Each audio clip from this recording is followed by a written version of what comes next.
guys, welcome to Online Study for You, a complete solution for all your placement needs. In this video, we are going to discuss important coding questions and technical MCQs for upcoming TCS and QT exam. So make sure to watch the complete video. Also do subscribe our channel if you haven't subscribed yet, and do install our Online Study for You app.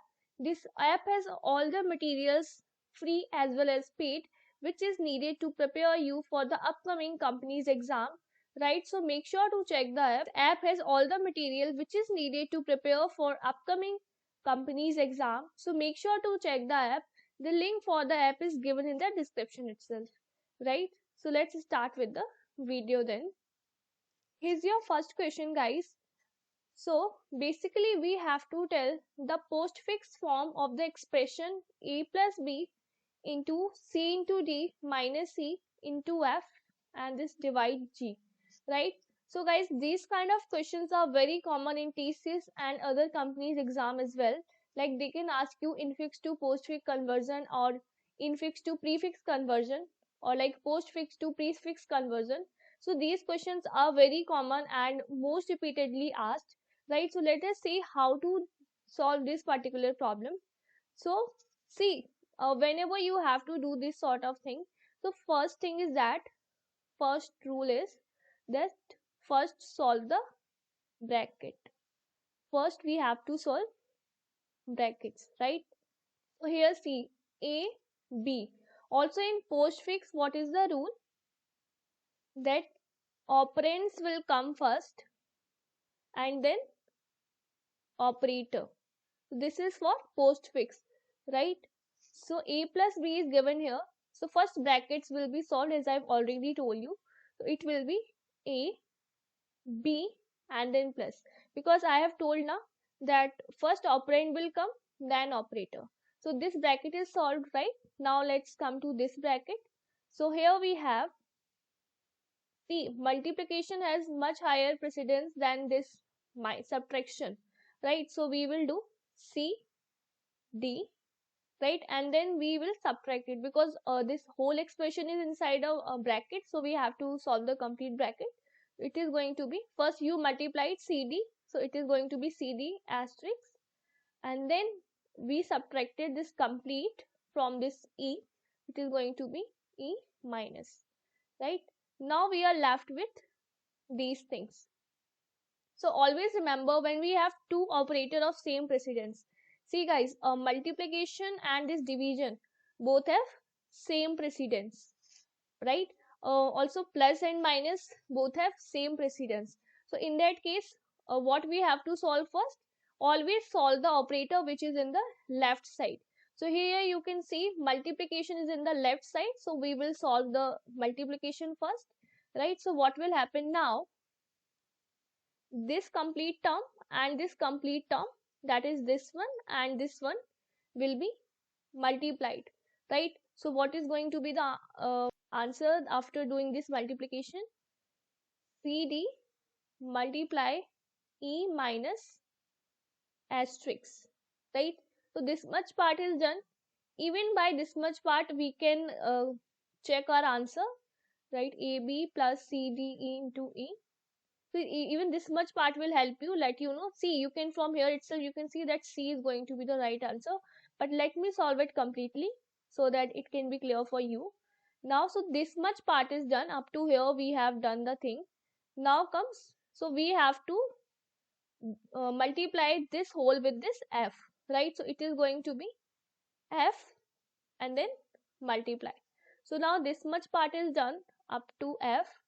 Now what is remaining? We have to divide this complete thing by g. So what is going to be then? G and then this division sign, right? So this is our postfix form of the expression, right? So then the correct answer is going to be option C.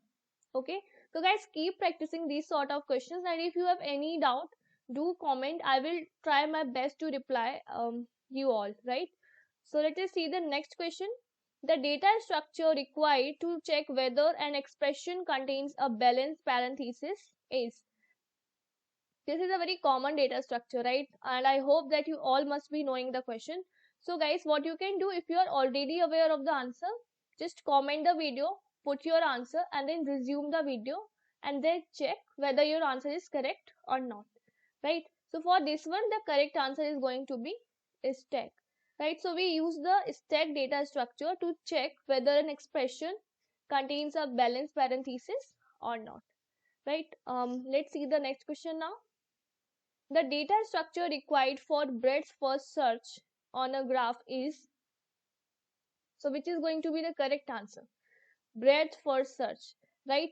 So most of the time we get confused, like whether it is queue or whether it is linked list or whether it is stack, what it is. Sometimes there is sort of confusion. I can understand. So what is the trick that I am following?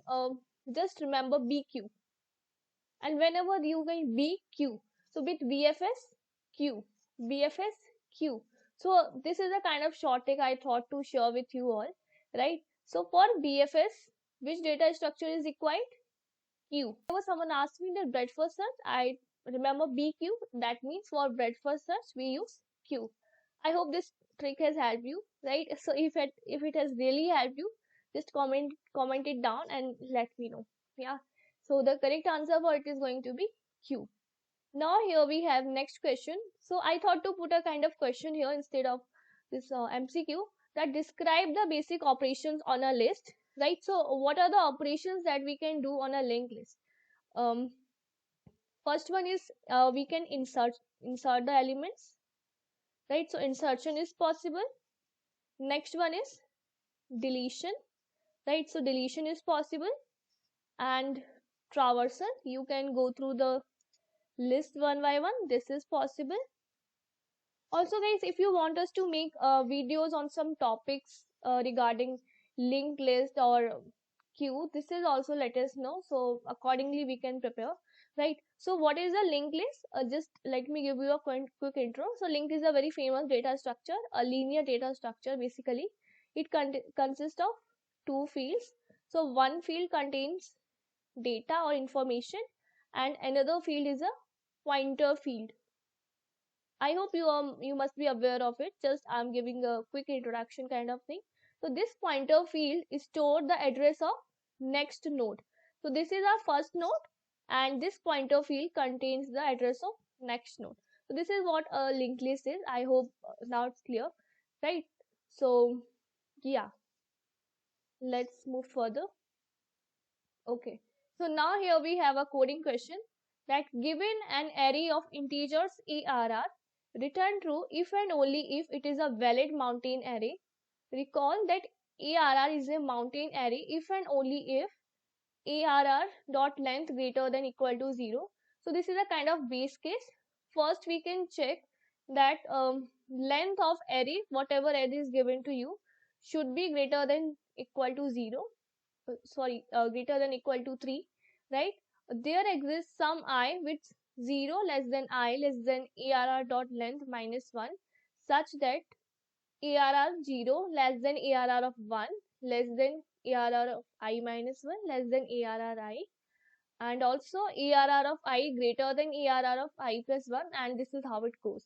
So which is a mountain array? So basically we have explained using this particular diagram. So here you can see 0 is less than 2, then 2 is less than 3, then 3 is less than 4, then 4 is less than 5, and this is the peak.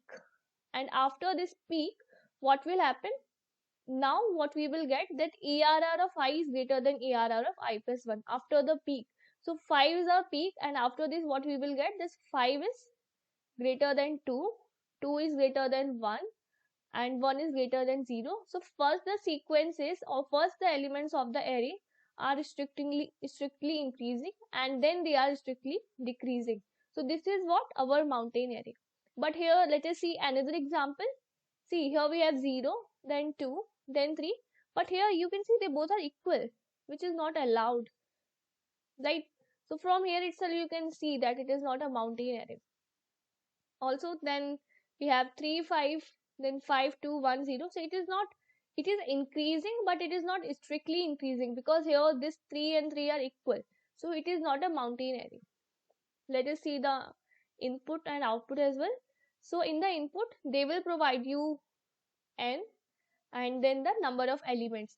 So from n itself you can check that if this is the base case that they have already mentioned, that length should be greater than equal to 0. So before doing any looping thing or putting any logic, just simply check that if n um, less than 3, we can simply say output false, that it is not a mountain array, right? So here in this case you can see 2 and 1, we are having only 2 elements, so condition is false, so obviously it is not a mountain array, right? And next here input given to us is 3 5 5, but here you can see this 5 and 5 are equal, right? So for this condition as well we can return false. Here you can see we have 4 elements, 0 3.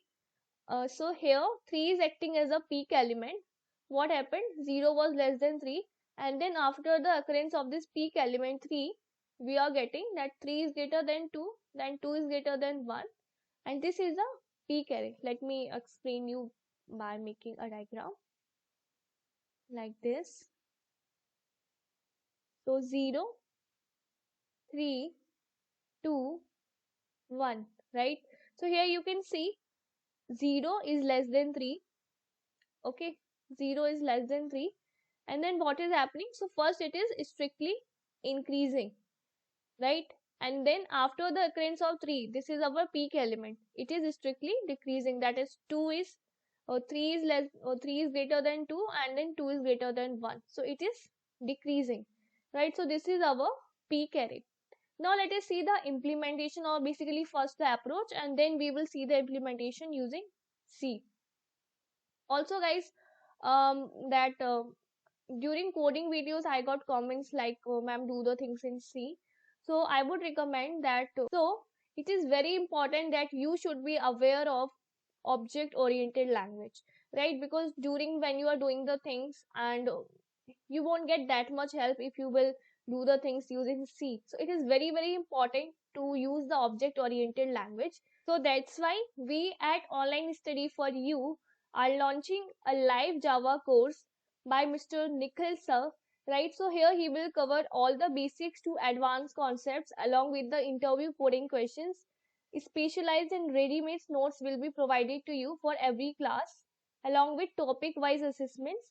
Also, you will be provided access to class recordings, and at the last, certificate of training will also be provided to you along with a project that will be made to you by Nikhil sir only, right? So the course price is just rupees 249 only. Make sure to register for the course. The link for the course is given in the description itself. Do hurry guys before the price got increased, and happy learning guys. Okay, let us see the approach to solve this particular question, right? So first of all, what we can do, the first and most important condition that we can check, that if size of array is less than 3, just simply we can print false, that this is not a mountain array, right? And then what is the loop and looping thing that we have to do, and the logic we have to apply? So see, what we can see, that may be a case that you will get a array that is increasing like this, so 0 1 2 3 4 5, but it is repeatedly increasing and not decreasing, so this is not a mountain array obviously. So what we can do, first of all we can take a while loop, right? And uh, and here what we can do, let's take a variable I. We will run this loop up to the time I plus 1 is less than 9. And next thing what we have to check, the first thing that we want, that first our array has to increase, right? So it has to strictly increase. So we will check, and that if suppose our array is a, so we will check a of I is a of a of I is less than a of I plus 1. So this is how it will increase. So what we can do, we can simply increase the value of our I, right? First we can do like this. Also the base, the edge cases that you have to check, that if after incrementing, suppose this kind of array we are having, that after incrementing itself, what we are getting, we have went through all the elements and we are getting the value of I equal to, what we are getting, that value of I after coming out of this loop is equal to n minus 1, right?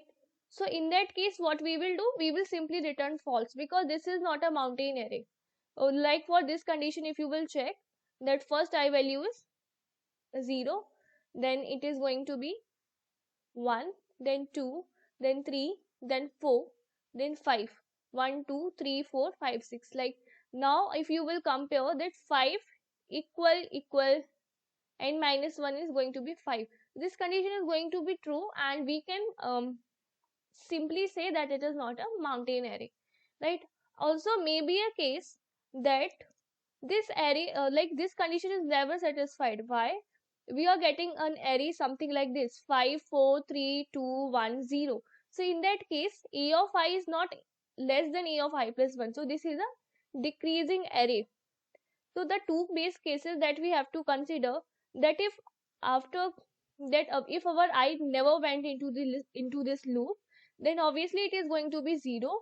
Also, we have to check that if I after coming out this loop is equal to n minus 1, then simply we can print false, that it is not a mountain array, right? So these are the base cases that we have to consider.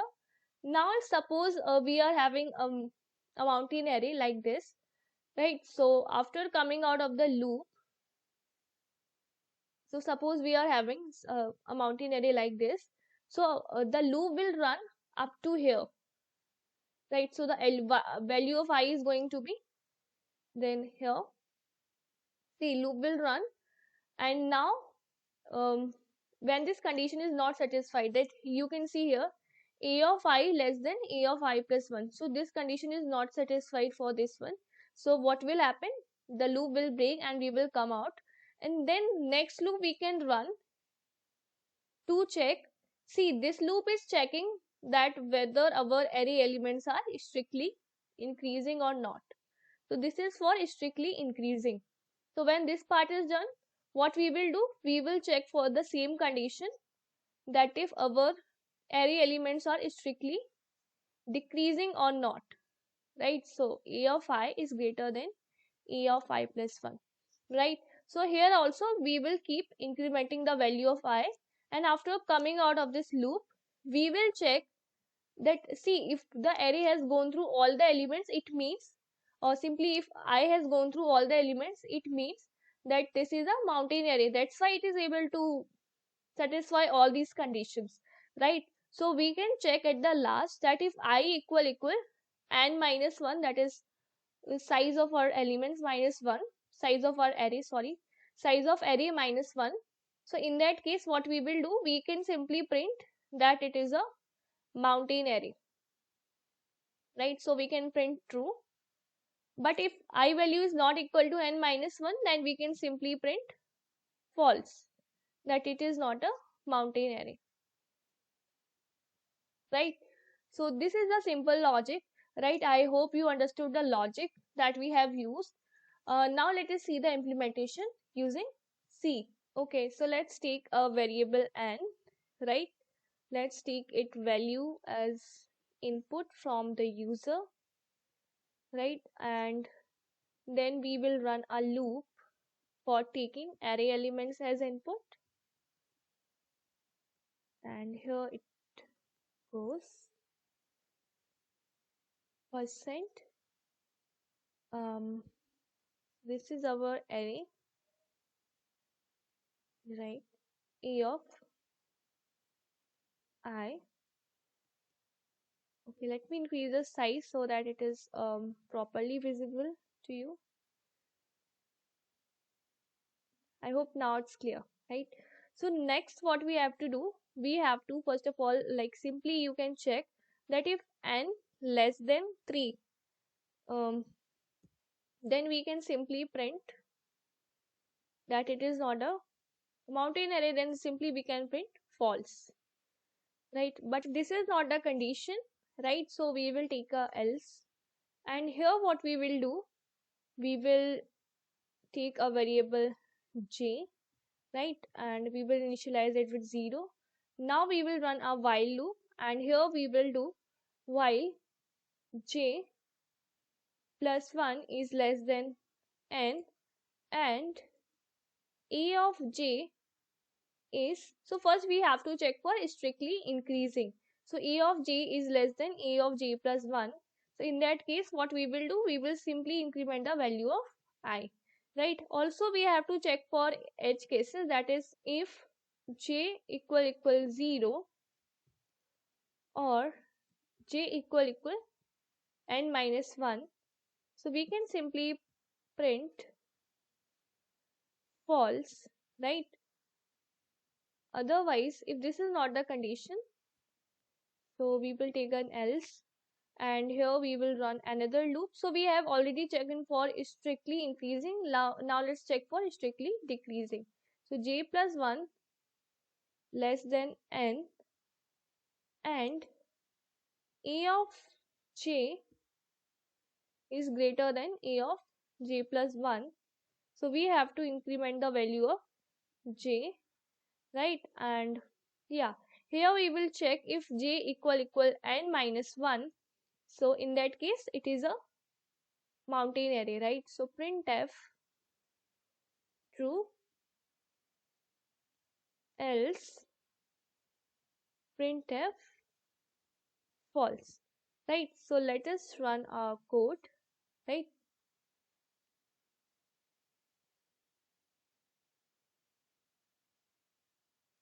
Oh, I put I here, right? Let's run it. Okay, so what we will do, let's take first 2 2 1.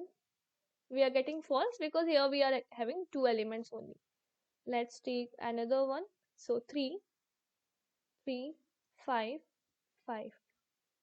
Obviously here 5 and 5 are equal, so it is not a mountain array. Let's take 4 0 3 2 1. Okay, right. So this code is working fine, right? So you can see we have implemented our approach using C.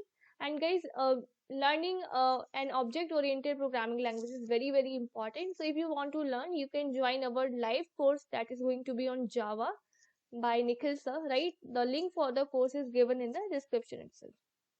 Let's see the next question now. So here we have two friends, Anna and Bren, are deciding how to split the bill at a dinner. Each will only pay for the items they consume. Bren gets the check and calculates Anna's portion. You must determine if his calculation is correct. For example, assume the bill has the following prices: bill equal to 246. Anna declines to eat item K equal to bill 2, which costs 6. If Ryan calculates the bill correctly, Anna will pay 2 plus 4 divided by 2 equal to 3. If he includes the cost of bill 2, he will calculate 2 plus 4 plus 6 divided by 2, that is 6. In the second case, he should refund 3 to Anna. So what is happening here? Two friends, Anna and Bren, went for a dinner, right?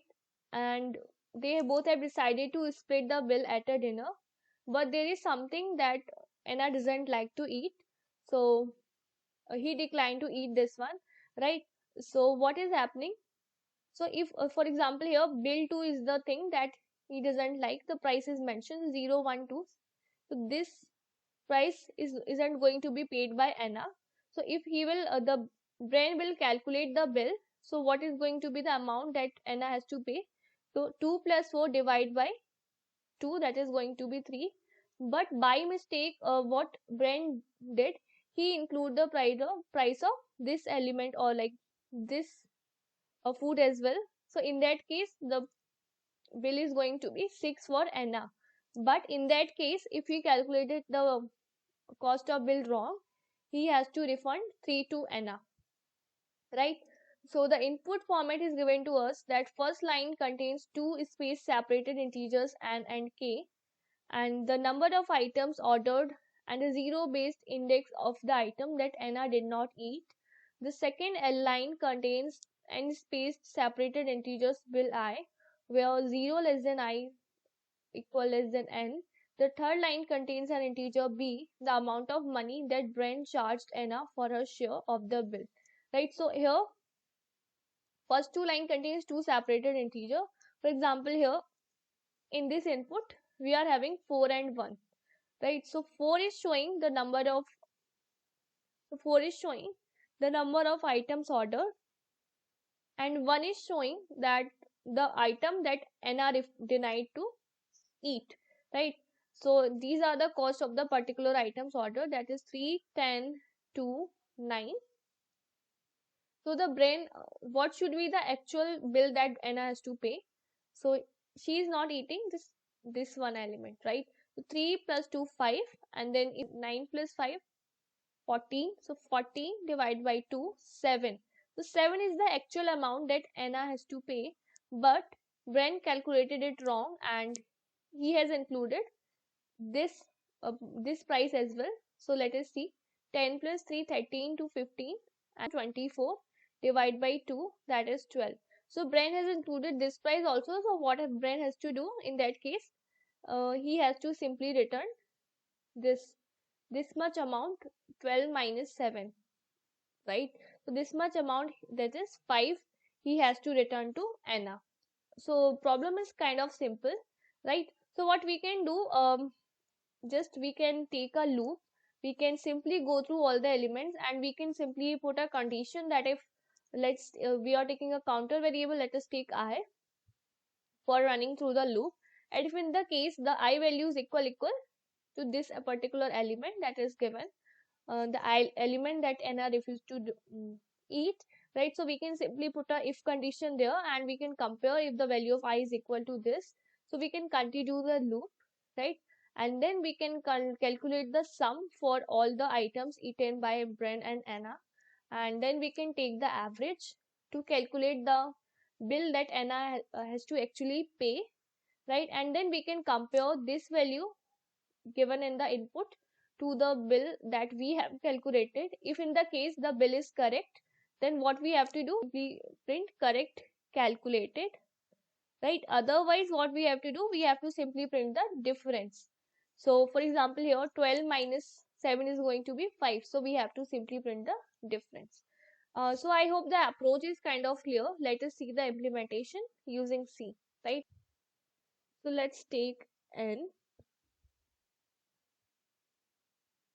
K. Let's take the value of N and K also as input,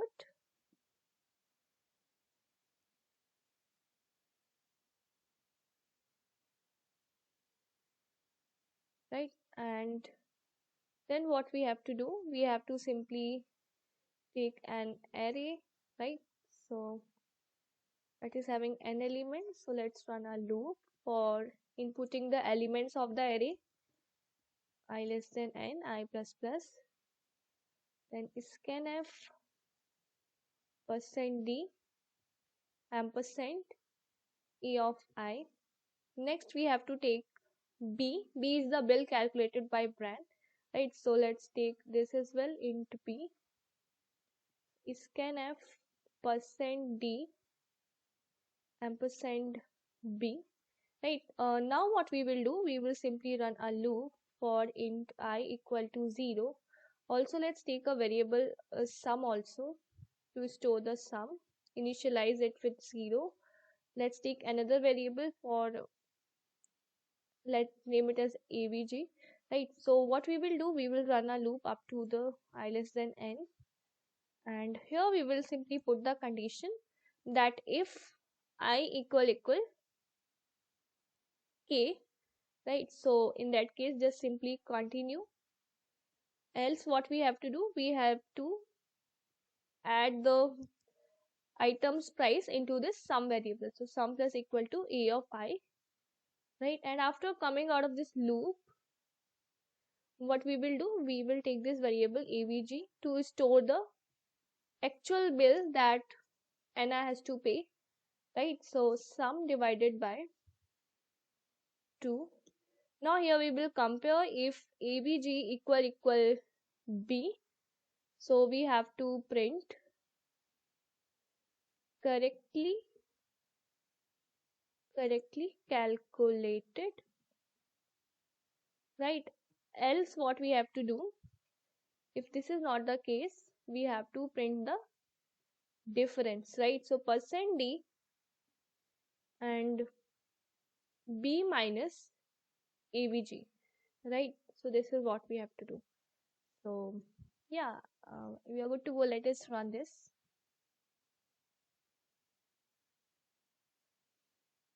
So let us take 4 1 3 2 9 12.